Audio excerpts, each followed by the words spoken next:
hello everyone, and a very warm welcome to today's webinar, Launching Your Career in International Arbitration Through the Vis Moot.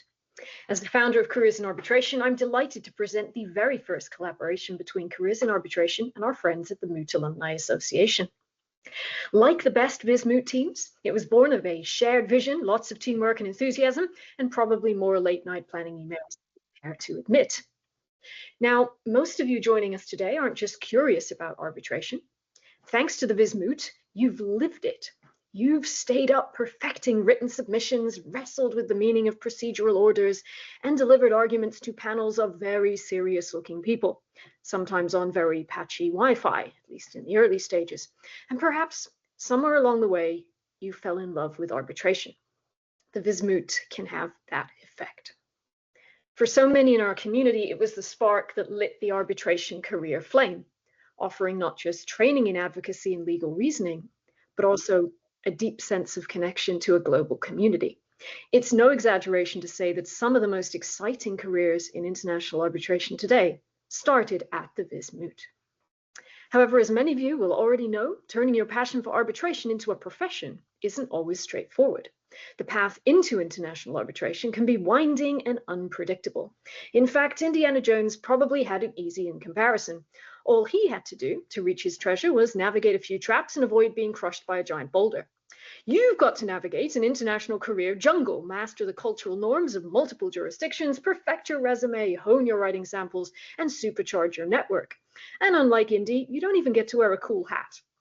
And that brings us back to today. This session is about giving you practical guidance on how to take your Vis experience and use it as a springboard to explore and potentially launch a meaningful career in the field. Whether you're applying for your first role, exploring opportunities across jurisdictions, keen to boost your visibility, or wondering how best to stay engaged with the arbitration community, we've got you covered. We're joined by a fantastic panel of speakers with strong links to the Vis Moot who've walked the arbitration path themselves. Many have turned their Vis journeys into successful arbitration careers, and today they're here to share their experiences, insights, and if we're lucky, maybe even a few behind-the-scenes Vis stories. We're delighted to have them with us. So thank you once again to the Moot Alumni Association for partnering with us on this event. Special thanks to today's moderator, Jessica Rado, for all her hard work to make today's webinar happen. And thanks to all of you for joining us today.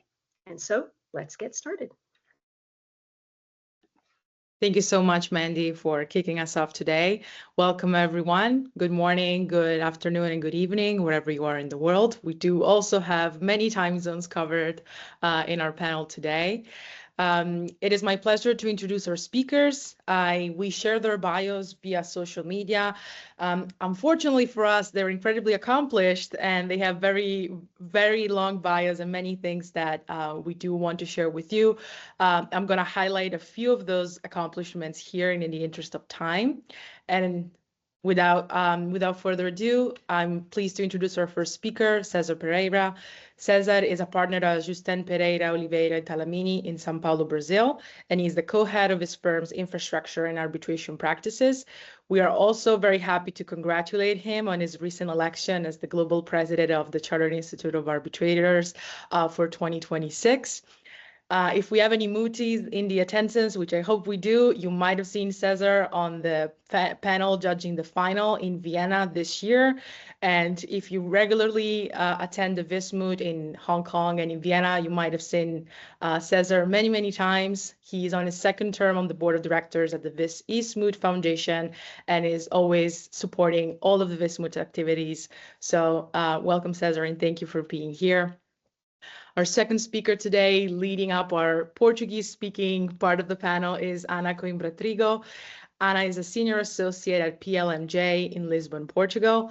And we also congratulate Ana on her recent accomplishment, which is her PhD in law from Nova School of Law in Lisbon. And Ana wears many hats in arbitration, but her connection to the Vis Moot, which we hope to highlight today, is her role as a coach of the Nova Vis Moot team. Thank you, Ana, for being here. Next, we have Marko Došlić.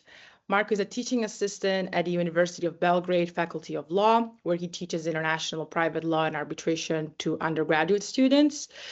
Marko is also a coach and coaches the University of Belgrade. And Marko is one of the few lucky mooties who made it to the final, and his team won the runner-up for the Eric Bergsten Award in the 30th Vis Moot in Vienna. Last but certainly not least, we have Evanthia Kasiora. Evanthia is an associate in the international arbitration practice of White & Case in Paris. Evanthia is also very involved with the Vis Moot. After participating, she stayed involved with the MAA, and she has been a part of the core team since 2021 and is currently serving her second term as vice president of the MAA executive board and currently running for co-president in the upcoming election. So good luck to Evanthia there. And thank you all for being here. We're gonna jump right into some questions. We're gonna get through many different paths and many different opportunities that one can seize after the Vis Moot. We're gonna have some time at the end for questions. So if you do have any questions, anything you want to ask, feel free to use the chat function, and we'll do our best to answer them at the end. So with my first question, I'm gonna go to Marko. And Marko, can you please tell us a little bit about how your experience in the Vis Moot shaped or influenced your decision to pursue academic work in international arbitration and commercial law? Yes, thank you, Jessica. And first of all, I'd like to thank both Careers in Arbitration, Amanda, and Moot Alumni Association for inviting me to speak in this distinguished panel. As I'm sure you're all aware, I'm a bit less experienced than my co-panelists today, but I'm happy to share some insights, especially regarding the first 2 years coming out of the Vis Moot and your sort of starting steps in the field. Now, coming back to the question and why I decided on academia after the Vis Moot, sort of it has to do with your experience in the Vis Moot, and it's going to shape what you see yourself enjoying the most. For me, I was a procedural speaker in the Vis Moot, and in my university, we don't really have arbitration as a mandatory subject before we go into the Vis Moot. So after the Vis Moot started, exactly what Amanda highlighted in her opening remarks happened. I sort of fell in love with the arbitration. I saw that it's a very different area of law, not like everything else that we've had in the university so far. So that led me to sort of gain an interest in the field since the start. This means I started off by reading the basics, as all mooties do start, sort of learning about arbitration, and fast forward 6 months, writing the written submissions, preparing for the oral hearings, having some success to the team all led to me deciding that I want to pursue a career in this field, as it was by far the most interesting that I've seen in law school so far. So following the Vis Moot career, I didn't know exactly what I wanted to do, but I know I wanted to research more on arbitration and sort of stay involved. And I wanted to engage in academia in some way. At the start, I thought about maybe it's going to be writing an occasional article while working in a law firm, sort of seeing what my path is. And this is my advice, I think, for all fresh Moot alumni. If you have the opportunity, I would try to sort of go into multiple fields if I can and see what I like. For me, once I finished the Vis Moot and I finished law school, I went parallel into a mid-size arbitration boutique in Belgrade and sort of started pursuing my academic career. My work in the arbitration boutique was quite eventful, I think. I had an opportunity to do what I did in the Vis Moot, but for real this time. I worked on the written submissions as I did in the Moot, and this is where the Vis Moot sort of helped me a lot, which I think we'll get to in the rest of this panel as we move forward and how the experience can help your starting days in arbitration. You're going to have a bit of a head start. In parallel, I started working as a teaching assistant at the University of Belgrade, which means I essentially hold lectures to undergraduate students, as Jessica said, and I do work as the coach of the University of Belgrade.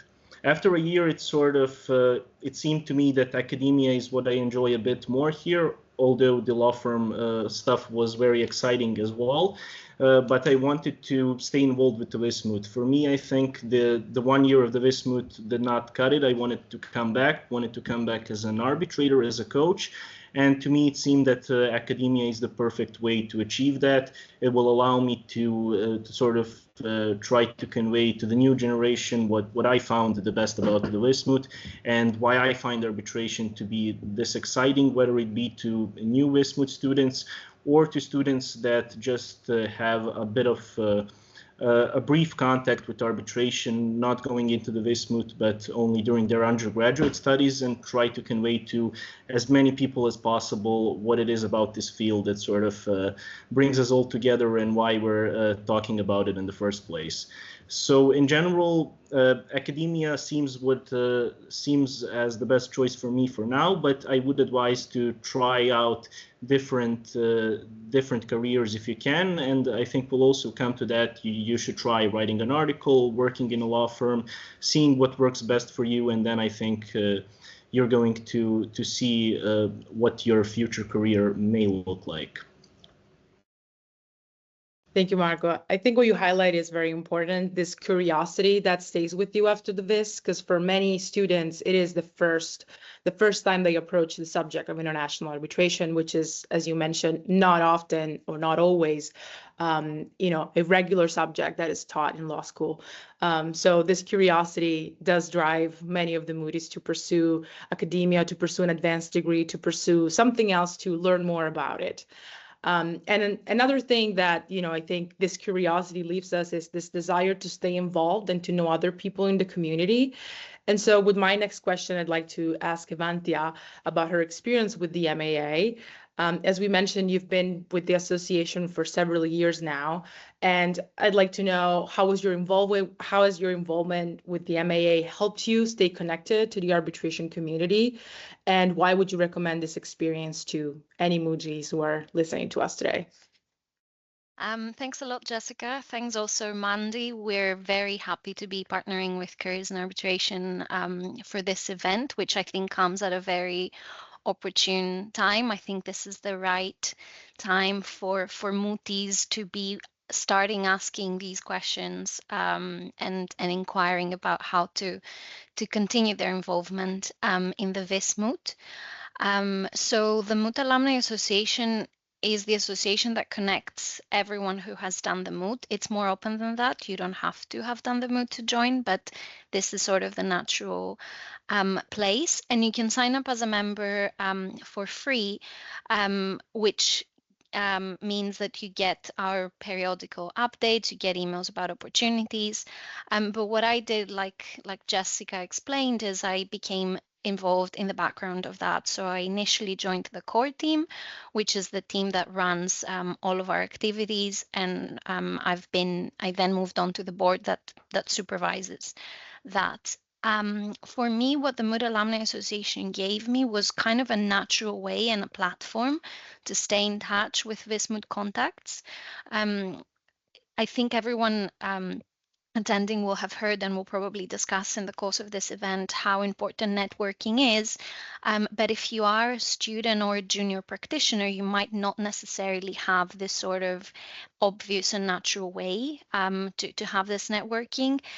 It can be daunting to cold email people, and you might not have the time or the funds even to attend conferences and events. So this way, it gives you sort of an excuse to contact these people. So for instance, I was involved in running our mentor-mentee program, which Cesar has been involved in for many, many years now. And I would never have emailed Cesar otherwise, but I had to email him to invite him to become a mentor, to introduce him to his mentee, and so on. And so that means that quite senior people in academia and in law firms start knowing your name and knowing who you are.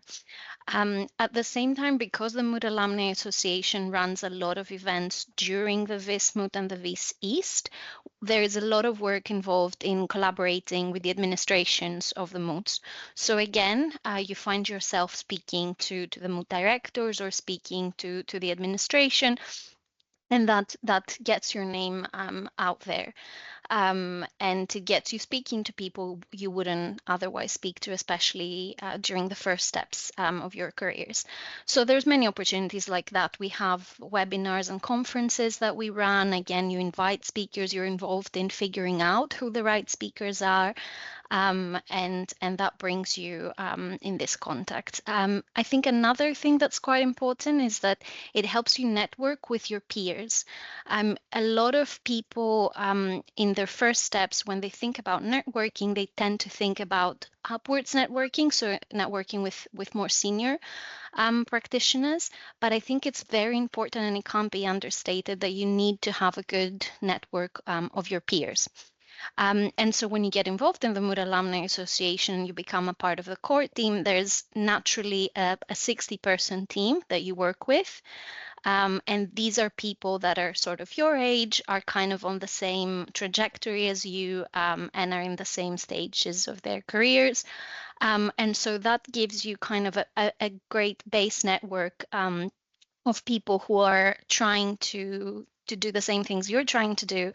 And it gives you a good sounding board for that. A lot of people I've worked with in the Moot Alumni Association have become very good friends as well. And a lot of the times we stay in touch even outside of the Moot Alumni Association. Another reason why I would recommend someone to become involved with the MAA is that it actively creates opportunities for you to pursue a career in arbitration. So for instance, I mentioned the mentor-mentee program, which pairs a junior mentee with a mentor. I personally have this program to credit to a large extent for my current position. It was my mentor who recommended me to apply to Whiting Case in Paris, and this is how I found myself moving from London, where I was based at the time, in Paris. We also have a lot of other activities that bring you in contact with people. So we have a Moot Alumni Get-Togethers project. Anna was involved in organizing one of those in Lisbon. I did one in Paris, and I'm not sure Cesar attended the one in Sao Paulo, but we definitely had one there. And so this is kind of a nice way to stay in touch with your moot contacts outside of the Vis Moot and the pre-moots. And last but not least, I think it is a good way for people to start seeing your work.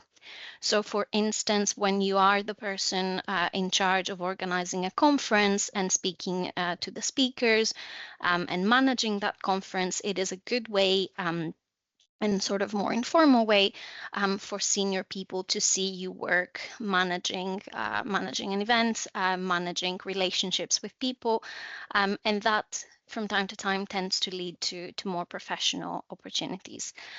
So definitely recommend the Moot Alumni Association. Our application period for the next year's core team is currently running, and you have until the 15th of June. We'd be very happy to see everyone attending here apply. Thank you, Evanthia. And kind of going off on something that you just mentioned here, how participating in these experiences is important to show a more senior practitioner what you're capable of, your strength, your skills, and even just, your interest in arbitration and in the field. So building on that, I'm going to turn the next question to Cesar. And Cesar, you've been practicing for many years as counsel, as an arbitrator. You've been involved with the Vis, as we said, for a number of years. So I think it's fair to say you've met many mooties and you've listened to countless arguments in this context. So what makes a mootie stand out in a way that an experienced practitioner would be interested in staying connected and potentially exploring a professional collaboration in the future? Thank you, Jessica. Thank you, Mandy. It's a pleasure to be here and share this panel with all of you. Anna, Marko, Evanthia. Just to go straight to the point here. The first thing I would like to tell all of you, all of the people that are listening to us here, is that it does work. In my firm, for instance, I would say all or almost all of our associates and junior partners that are involved in arbitration come from the Vis Moot or have had some connection with the Vis Moot, have been coaches, or so it is really a very important recruitment tool for law firms. The Vis is a big stage. As in any stage, you will be seen, and you have to be prepared to be seen, right? You have many opportunities. Yeah, you will be seen when you are pleading. You will be seen in the hallways. You will bump into an arbitrator or a partner at a law firm having a coffee. So you have to be prepared to seize those opportunities. Yeah, you have, and not that that's a problem for mooties, but you have not to be shy, right? Of course, it may be a little suicidal for me to say that, but you have to go there and grab the people that you can meet there, because you will never be able to get them so available and so open to talking with you as they are there. You will see big partners in big law firms that are just sitting there, and of course you can't exaggerate in that either, right? Because you don't want to scare them. A law firm will generally be looking for somebody who is intelligent, who is hardworking, and who can do teamwork, who is a good person to work in a team. We will not be looking for prima donnas. We already have the partners for that, right? So if you think, and you may be right thinking that, if you think that you are like the best thing that has ever happened to international arbitration, just leave that for a little later in your career, right? And right now, just focus on showing that you can be very hardworking. I thought it was really interesting what Evanthia said about MAA and the way you can show your work, because that's pretty much what happens. You bump into people at these places, and you don't really know what they are capable of doing. But when you are in a situation like the MAA, or if you join as a student member, for instance, the Chartered Institute of Arbitrators, you may be able to get into task forces, into projects, and things where or situations in which you'll be able to show that that you are able to really take responsibilities and commit and be reliable, and that's what you want to show. I just wanted to share with you a little story. The Vis has been very, very important to me in my own career. Of course, when I graduated, the Vis was not there yet, so I never participated as a moody, although I have a daughter who was a moody, and so I saw some of that from the inside. But first time I went to Vis East in Hong Kong, I was the only Brazilian there. And I had been invited kind of like by chance. I bumped into Louise at an ICA conference, Louise Barrington. We exchanged cards, and then later she sent me an invitation. I had never been to Hong Kong, so I accepted. I got there, I was the only Brazilian, so I just hung out there at the opening. Everybody left. I didn't really have anywhere to go, so I just stayed there.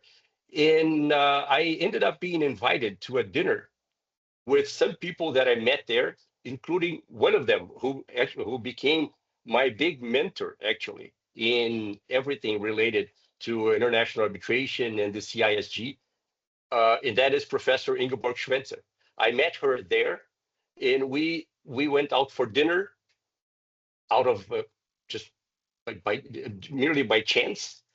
And we became friends, and that's it. And now, well, she is a big part of my life and of my professional life. And I'm saying that because it would be very easy for me to say, oh, no, I don't belong here. I'm not going to bother anybody. they're not going to want to talk to me or something like that. In that, I didn't do that, luckily, and they were very available and welcoming. So I really encourage you to be prepared, seize those opportunities. Do not shy, not to shy away from that, and be ready to take them to take that when that happens. So I think those would be my comments for these for this first question. Thank you, Jessica. Thank you, Cesar. And I guess speaking of Portuguese-speaking people in Hong Kong, we're gonna move on to Anna. Who Anna actually has a long story with Hong Kong, if I remember correctly. But my question for you, Anna, would be, given that you wear so many hats in arbitration and you're already so busy with your practice and your academic commitments as well, what motivated you to return to the Vis Moot as a coach, and how has that experience contributed to your professional growth? Thanks, Jessica. I'm very glad to go last because I think previous speakers touched on various different points from their own perspective that tie this message together. So for myself, I was a moot in 2015. In fact, I did the moot in Hong Kong, and that's the first time I met Cesar. I was still a very, very young student. But that was a game changer, at least for me professionally, because it really opened my eyes to this world that was unknown to me at the time. And that allowed me to learn and to combine different legal subjects that I was already interested in. So that was very interesting. I kept volunteering in the next few years as an arbitrator. So I went to Vienna, I graded memos, did all of that admin work that is required when you volunteer for these opportunities. And then eventually I was at the right place at the right time during my PhD studies even. And it turned out that the team of the university needed coaching help. And of course, by then, it was already very obvious. My involvement with the moot was very evident, right? So I think it helped that I stayed ready throughout the years to then be able to consider this opportunity.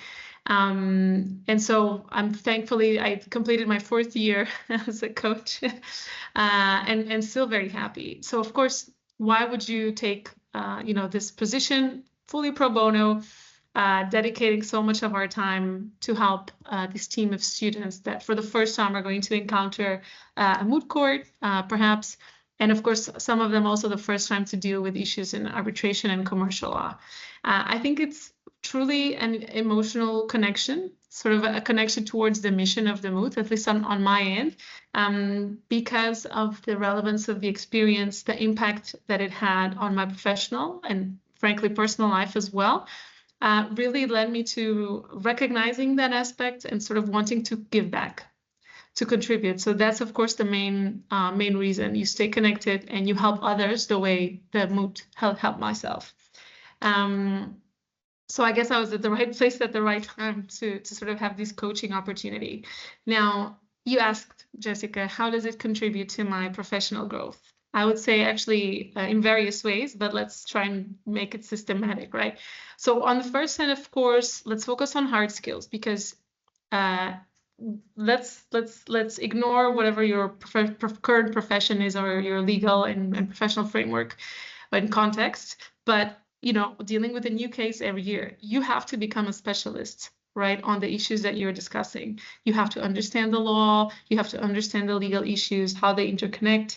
You have to learn about the CISG. In Portugal, for example, the CISG only came into force in 2021. So everyone that did the moot beforehand, in my case included, we were much better equipped to help our students deal with the CISG, right? Brazil had been a member already for lots of years, so we had the help of the Brazilian scholars and cases in that regard in our own language, but that was not the case, right? So you need to learn the hard skills, learn arbitration every time with a problem, learn CISG, international commercial law. So from a legal reasoning and knowledge standpoint, I mean, it definitely sharpens your legal skills that you can then transfer, right, to other occupations. And of course, industry related cases, right? Every year, something is different. So if you're connected to practice, it's not uncommon that you may already be aware of that specific industry and how things work. But if you're not, you have to learn, right? You're the one, in case of doubt and questions on behalf of the participants, of the students, you're there to help them. So I think it has a very, very strong component in terms of legal knowledge. But then, of course, also, and secondly, soft skills, right? As a coach, your duty is to guide and supervise the team, right? So learning how to guide students, push them in the right way, making sure that you're exercising those supervisory skills in a competent, non-invasive, but still present way is very much embedded in your function as a coach. So of course, this ties into other skills, as team management skills, clear communication.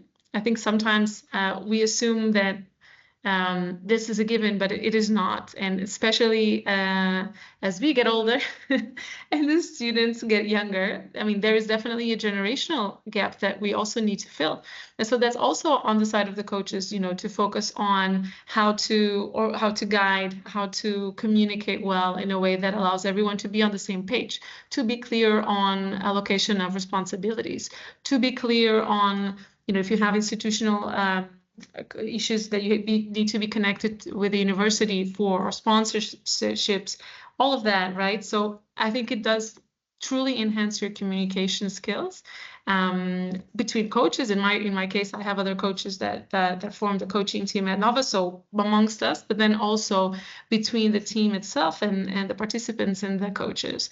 And so obviously this also entails a strong adaptation requirement, right? Because every year we will be working with different students with a different case in a different context, right? So learning also how to adapt our own styles to the student styles, the way they are preparing, helping them. We all know some students are, well, everyone may learn better through reading, or you may have and deal with someone that learns better through listening, right, or through writing. So making sure that you can adapt the way you're teaching, communicating, and sort of orienting the team in that way, certainly something that deserves that recognition. And why do I say that? All these skills, hard, soft skills, they're all transferable in terms of what are mid-level to initial senior level positions, wherever you are, right? If you're in a law firm, if you're at the mid-level, you'll start to manage younger professionals. So you'll be at a place where you do need those skills. And again, they absolutely are useful in the coaching of the Vis context, but also at a law firm, but also in terms of research and other more academic-oriented activities, right? Where you may be part of research projects, where you're also dealing with a lot of people from different cultures and backgrounds, right? So all of these things that you're exposed to while being the Vis Moot coach can, of course, help you professionally. I think it's evident in a way, right? So you grow your expertise, you stay connected to this community, and of course, and the last thing I'll say, in terms of skills and learning outcomes that complement other professional occupations you may have, is in terms of business development. I mean, we've heard it already accounted from a different perspective, as a participant, as an arbitrator. I think, Cesar, it's very refreshing because, you know, if you are someone that hesitates to network and feels a certain shyness in doing so, it's refreshing to hear that, you know, you may go to somewhere new in different levels of your career, and you may face similar difficulties, and you can overcome them, I guess. And so I think from a mid-level coach perspective, I think it makes a lot of sense because the Vis kind of congregates this sort of collegial atmosphere. And so it also, of course, allows us to meet other people in similar positions as ours, right? So that business development that comes with participating in the moots, talking with other coaches, going to pre-moots, also adds to your visibility, right? And to your reputation and to your knowledge and to your image. So I think these are the main ways in which I think my connection to the Vis as a coach has turned out to be helpful in my professional career. Thank you, Anna. So as you've seen, we've already covered a plethora of opportunities and a plethora of things that we can keep in mind as we try to, move forward with an arbitration career. We talked about academia, we talked about networking, we talked about the MAA, we talked about how to use these skills to, start a professional relationship and a collaboration with a firm, and we talked about coaching. And these are, sort of like big picture goals, big picture, paths that we can take. But maybe shifting gears a little bit and talking about something that the mooties listening to us now can start considering as sort of like a first, more closer step to them, perhaps. I'd like to talk a little bit about publications and advanced degrees. And starting with publications, I'd like to turn this question to Marko and then Anna. Can the Vis Moot become an opportunity to publish a paper in the field of arbitration? And if so, what tips and recommendations would you have for a first-time author? Thank you, Jessica. And yes, I do believe that the Vis Moot is probably the perfect opportunity to come up with your first article and to consider writing one and publishing one. It's going to be especially prevalent if academia is something that interests you. It's going to be a great opportunity to see how it looks, and it's great to try it out. Why do I say that it's a perfect opportunity? Because during the 6-month-long phase of the moot, a mootie spends a considerable amount of time learning how to conduct a research on a topic that is selected for that year's problem by the problem creators. You're conducting specific legal research on sometimes even a dubious topic, and you're trying to find different legal reasoning, different judgments, arbitral awards. You already know how to conduct a research. You essentially, this can be viewed as sort of an exercise in writing an article. What you're doing at that time is essentially what you're going to be doing when you're writing an article. So coming out of the moot, you already have the know-how of how you're going to write an article. All that you need is a bit of fine-tuning. It's going to be a little bit different than what you did in the Vis Moot, but the skills that you've acquired are going to be a great help when you try to write one. Now, the first step is to see what you want to write an article about, and many mooties select a topic which was that year's problem. That's probably the easiest way to do it, where you already conducted research on something, but perhaps there was this interested you. It's probably not a topic that's covered in your home jurisdiction, and you can easily turn it into an article. But what I like to do more, and what seems a better way for me so that you don't just use what you've already written in your written submission. I think during the Vis Moot, all of us have gone down a rabbit hole of sort of an argumentation that doesn't work for our written submissions. Our coaches say, throw it out. This is not for this year's case. But here you might also already have some research, and you can sort of turn that into an article, maybe something that interested you, which you thought would be a problem for this year, but you didn't end up using it. And now this is a perfect opportunity to sort of try it out and see if you can write an article. Now, when you're writing a written submission for the Vis Moot, it's a bit different because you're trying to use this legal reasoning in a way where you make it fit your case. And sometimes, I think we've all done it, you sometimes distort the words of the author. You sort of say it says something that it doesn't really say. Here, writing an article is probably going to be a little bit different. You're going to have to look at the both sides. You're going to have to lay out the different positions of the debate, and then you're going to come to a sort of a conclusion of your own, which is going to be backed up by the stuff you found in your research. The important advice here, which I would have, is when you're writing your first article, don't set your expectations, I guess, too high. The point is for it to be an exercise, for you to see how it goes. Nobody's expecting this to be like a PhD. No one's expecting you to solve an ongoing debate in the arbitration community, but you can sort of showcase your skills that you're able to analyze a topic. This is also something that's going to be very useful whether you work in a law firm or academia. You're often going to get research assignments on different stuff that's needed for a written submission or for the oral hearings. And here you can showcase that you have the ability to look at different legal sources, different legal reasonings to see what's relevant, what's not relevant, sort of lay out the hierarchy, and you can show that you have this in your skill repertoire. Of course, there are many journals where you can publish this. You have a lot of local ones, and I know there's the Window Bona Journal, which was founded by the Moot Alumni associations. So there are a lot of opportunities, and I think you should definitely try it if you think academia is something that interests you, but also not only if it's academia. It's a great reference point to have. It's going to be great for the resume as well. So however you're trying to kickstart your career, I would try to look at writing and publishing an article as well. Anna, anything you'd like to add? Yeah, a few tips. I think this point that Marko raised is very important, right? Turning an argumentative or persuasive analysis of the case, which is what in legal practice we do. So it's great practice for your career, into something that's more academic, dogmatic, contemplative, profound, and something that looks more like an academic piece. I think that difference is important, right, in terms of perspective and context, and that for sure is something that new or first-time authors can consider. Funnily enough, I don't know if you knew this when you reached out to me, but I published my master thesis with the Window Bona Journal. Funnily enough, right? So I went exactly through this process. I pleaded on the merits, but then I did my master thesis on the procedural issues. At that year, it was emergency arbitrator, and I was studying in China, so there had been some legislative changes at that time in China, Hong Kong, etc.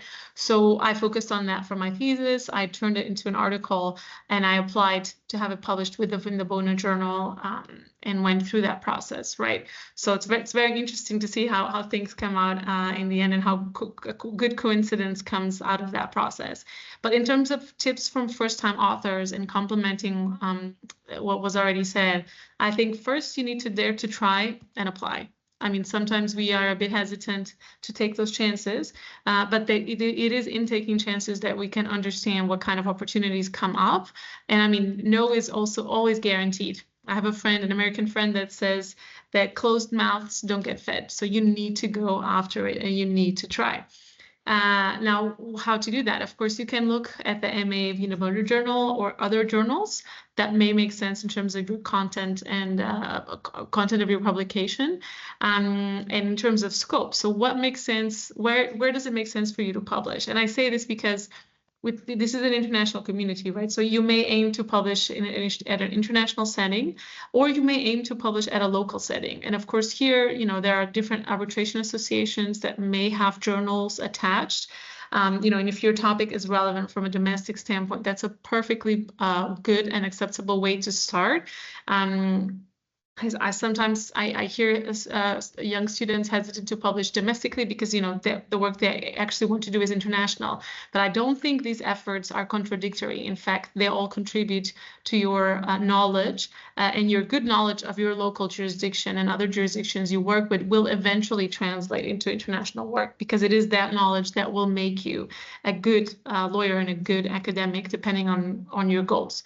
Right, so I invite you to consider that in terms of language, reach, scope, contents of your journal, right? It may also make sense if you're focusing on investment arbitration. There are specific journals that focus on that. If you're dealing with commercial, private law, there are also journals that deal with that. So there's a range of options and outputs that you can choose from.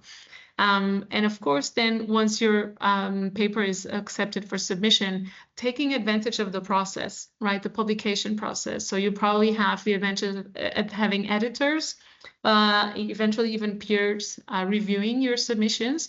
And there's a lot you can take out of that, right? Both in terms of process and precision, the process of publication, the steps it takes, the revisions that are suggested and made to your paper. How can you write better in the future? How can you make sure that your article is clear, that your analysis is correct and rigorous, and that the outcome is also something that catches the eye of the reader? So this whole process is very informative, and I think very helpful also in terms of skills. And so really making the most out of the editor's contribution, their instructions, and out of the whole experience will, of course, help you whenever your second publication comes around. Thank you both, Marko and Anna. Wonderful tips. And thank you for the shout out to the Vindobono Journal. Since this is an MAA organized webinar, we're very happy to hear that. I'm happy to put in the chat the email to reach out to the VJ. Submissions are accepted on a rolling basis. So anytime you feel like you want to explore a potential publication, feel free to reach out to us. And now shifting gears a little bit to advanced degrees, I'm going to pose this question to Evanthia and Cesar. I believe Evanthia has completed her LLM, and I believe Cesar has completed a PhD as well. So my question for you is, can the Vis Moot help a recent law graduate advance to the next stage of their studies? And what should an aspiring graduate student keep in mind when doing so? Evanthia, perhaps you want to start. Sure. The caveat to all I'm going to say is that I think this differs a little bit from jurisdiction to jurisdiction. So I can speak from my experience, which is, and unfortunately, I did my undergraduate studies in Greece, and then I moved and I did a master's there, and then I moved to the UK to do an LLM at LSE. But at that stage, I hadn't done the Vis Moot. I actually did the Vis Moot while at LSE because my university in Greece didn't have a Vis Moot team. So I can't say how it helped me personally, but of course I've seen many colleagues and students over the years use the Vis Moot as sort of a stepping stone. The first thing I would say, and Marko mentioned this already, is that the Vis Moot can help you narrow down your field of interest and confirm that arbitration or international dispute resolution or trade law is the field that you're interested in and that you want to learn more about and potentially specialize in. So once you make that decision, then it's quite easy to turn that into research into specialized LLMs or other types of postgraduate degrees and to seek out and apply to those types of universities. Whether that is in your own jurisdiction or abroad. You might have seen in Vienna, at the Juridicum, at the Dacke shows, there's a lot of booths from different universities. Most of these universities are there because they do have specialized international arbitration degrees. So what that tells you already is that those universities that are interested enough to send people all the way to Vienna to present their degrees, is that these institutions value the Vis Moot as an experience, and they see mooties as potential candidates for those types of degrees. So I would say when you are applying for an LLM, if you're applying to a type of university that does value that experience, it's definitely a very nice add-on to have in your CV, and because it demonstrates your commitment to arbitration as a field, but also it demonstrates the fact that you have sort of specialized and delved into arbitration even more. You might, for example, come from a university where there isn't a dedicated arbitration degree, so there aren't many ways to show a university that this field is something that really interests you. The same goes with LLM program directors that are themselves Vis Mooties. I think LinkedIn there is your friend, but there are, and I'm personally aware of a lot of people who have done the Vis Moot, who are coaching for the Vis Moot, who come as arbitrators and who are running LLM programs at their universities. And again, what that tells you is that if that person is looking at your application and they see that you've done the Vis Moot and they see, for example, that you've had an award, or some kind of other recognition, perhaps your team won a pre-moot, that already helps your application stand out. I think that being said, of course, academic grades are more important when you're applying for LLM. I think that's at least my experience. So for example, if there's some minimum requirements in order to apply to a university, if you don't meet those requirements, the Vis Moot can help alleviate that a little bit, but more often than not, it means that you need to try out for a different program. But overall, I think the Vis Moot is definitely a very good asset in your CV. Another thing I would recommend the Vis Moot is not only targeted for undergraduate law students, there's actually postgraduate students who are also accepted. And so you must have met or you must have seen on social media, on LinkedIn, a lot of mooties who are actively pursuing those degrees that you're interested in. These people are a great resource to tap into, to hear from someone who is actually on the ground at that university and figure out the details that the brochure of the university won't tell you about. And the same goes for, I mentioned before, arbitrators and course conveners, administrators and course conveners at LLMs. Those who are mooties or who come to the moot as arbitrators will generally be receptive to an email from someone inquiring about their LLM. They're usually quite happy to talk to you about their university's program. So I would recommend trying to figure out if the specific university or program is the right fit for you. What I did, for example, before I went to LSE for the LLM is I did 2 or 3 week summer school there. It kind of helped me adjust a little bit to the teaching style, to the faculty. Coming from a Greek university, the English system is quite different, and so that helped me confirm that this is indeed a good fit for me. I can't speak about PhDs, and I'll leave that to Cesar, other than to say I'm sure that all the research you do for the Vis Moot will definitely be a great way to identify a potential gap in the authorities. Thank you, Evanthia. Cesar, anything you'd like to add?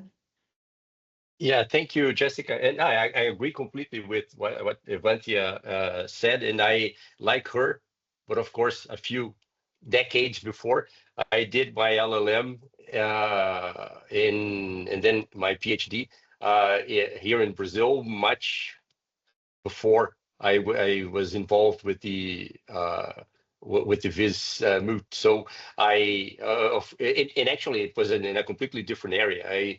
I did that in administrative law, nothing to do with arbitration. And but I have seen, I've been with my law firm for more than 30 years, and I have seen over the years many of our associates doing graduate programs, and I've seen many other people that young people that I met at the Vis pursuing that as well. And so I can my experience has been much more related to watching and helping in as much as I can people pursue those courses rather than doing them myself. But what I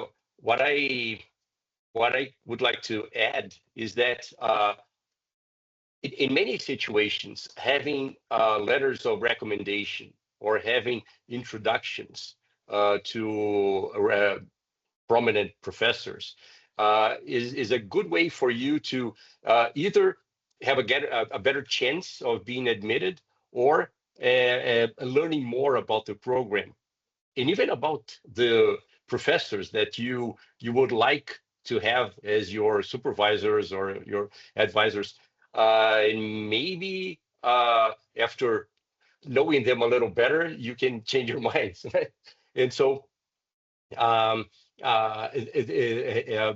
this level of introduction and this level of knowledge is something that you can definitely get from the networking that you do at the Vis Moot and in all these additional tools that we mentioned.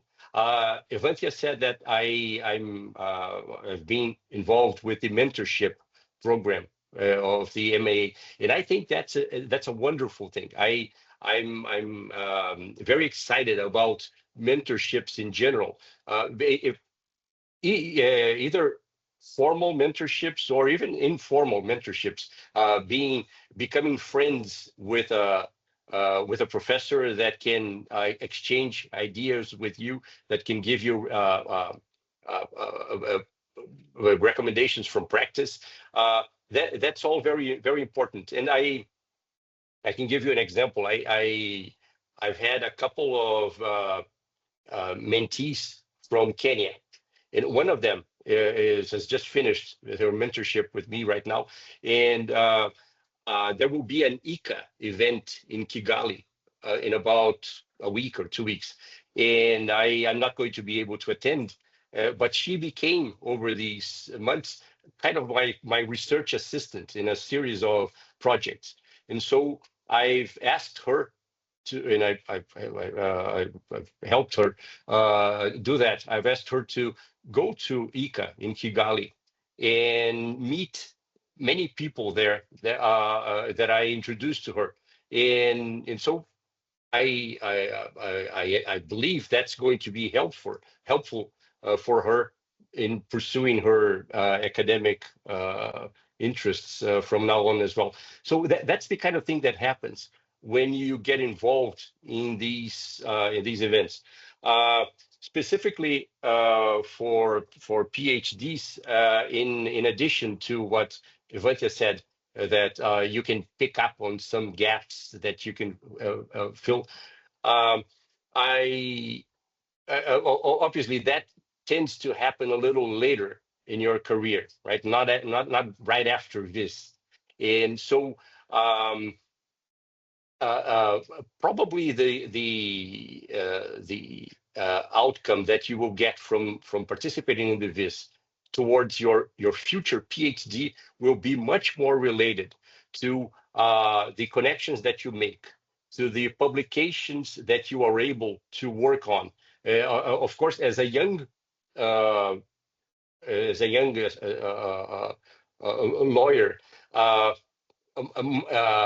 a big asset that you have, in addition to all your ideas and your intelligence, is your hard work, and you can get involved with professors, with scholars, and help them as research assistants, and become and get closer to that academic environment, so that you can work like transition in a way into being a scholar yourself and working on a PhD and getting deeper into your field through that, through building all that experience over a few years. And so I think the Vis Moot can be a very good start for that, and you need really to take advantage of those opportunities to start climbing that ladder into a PhD and an academic career. Thank you so much, Cesar, and thank you, Evanthia. So I think we've covered many topics and many things that our mooties can think about. We are out of time, so let me just see if we have any questions. I don't see any in the chat. If anybody has a question, this will be the right time for that. Otherwise, we did have one last question for you, and if you'd like, if you can spare another 5 minutes, maybe we can do a very quick round robin, 1 minute per speaker. And the question is just very big picture. One more thing you want to add on how one can leverage the Vis Moot experience when looking for a position, the very dreadful job hunt that many mooties are facing. Whether you want to talk about other initiatives like practitioners group, how to leverage a Vis Moot on your resume in an interview, things like that. Anything that comes to mind that we haven't discussed yet. Let's try to keep it to 1 minute per speaker, 1 minute and 30 seconds maybe, just so I don't buy too much of your morning. Marko, perhaps you'd like to start? Sure, I'll do this like in the Moot, and I'll keep a timer for 1 minute so that I don't go over time. Essentially, it's what we've already talked about. You should definitely mention it in your resume. If there's a motivational letter, definitely explain what the Vis Moot is. Perhaps not everyone is going to know what it is. Explain what skills you've acquired through it. But the biggest thing is what Cesar already said. As in his law firm, almost everyone in the dispute resolution is a Vis Mootie. It's important to note that this is not a coincidence. It's because of the specific skills that you will acquire. They will show in interviews. Your oral skills will show in the interviews. You will have a head start on all the legal writing that you are going to do in comparison to the other legal trainees. And then staying involved with the Vis Moot can help you further those skills, whether coming as a coach, which will allow you to review the written submissions of your mooties, whether coming back as an arbitrator, to seeing how you can teach someone. All of this is a great asset to have. And that wraps up my minute. I think that's what I wanted to say. Yeah. That was a wonderful rebuttal, Marko. Fantastic, really proper Vis style. Anna, anything you'd like to add? Yeah, I mean, I want to stress the point of, if you come back to the moot and if you keep coming back, taking advantage of those opportunities that Vienna provides to us, and Hong Kong as well, of course, right? And without thinking about it in a true transactional way, really looking for maintaining those friendships and those that you cared for, that you met through the moot, can go a long way, right? So meaningful connections, even if fewer, can ensure, deep friendships, and then along the lines, potential opportunities. But the idea is we're all connected in the end. And I think making the most out of the moot, even after your participation, can go a long way. Great. Evanthia, anything else? Yes, and I see we have a question in the chat, so I can maybe integrate that in my answer. So you should have the Vis Moot on your resume for sure. I would say that my experience is that you won't get offered a job, and you shouldn't be expecting to be offered a job just because you've done the Vis Moot. But like Marko said, the skills that you've developed, and really the Vis Moot, I think the unique feature of it is that it's one of the very few moot courts where you get to do both written and oral advocacy for both sides. And you get to do it in a style that very closely resembles what we do in real practice as much as possible. So I think that's the unique feature, and having done that, that will then help you apply those skills in your professional life. So the bet here is, when you're applying for positions, or when you're where you're interviewing, to explain exactly that to a law firm, that I've already done what you're going to be asking me to do if you hire me, and I've done it as a student, and I'm ready to hit the ground running, so to speak. That's what I wanted to add. And also, please apply for the MAA. Great. And last but not least, Cesar, any additional comments or tips? Yes, thank you. So I have, as Marko, I have 2 points. So the first one is I would really recommend that you, as a student or as a graduate student, you join the MAA, obviously, but also other organizations that encourage that type of thing, like the Chartered Institute of Arbitrators. We have student members that do not have to pay, and you get involved in all the activities. There is one thing called Young OJMID. It's a discussion group, and it's very useful. And again, it's free for undergraduate and graduate students. So those are things. Those are places where you will be with good people, where good things can happen, right? And the other point I wanted to make is related to what Evanthia was saying. When you are applying for a job, you shouldn't really take for granted that people know what the Vis Moot is, and so you should, in a way, calibrate the way you deal with the interviewer, because you have to know your interviewer. Many times you will be applying for a domestic job, a domestic arbitration job, or anything else that's not as international as you would like at the beginning. And so you need to explain how this experience is relevant for what they do.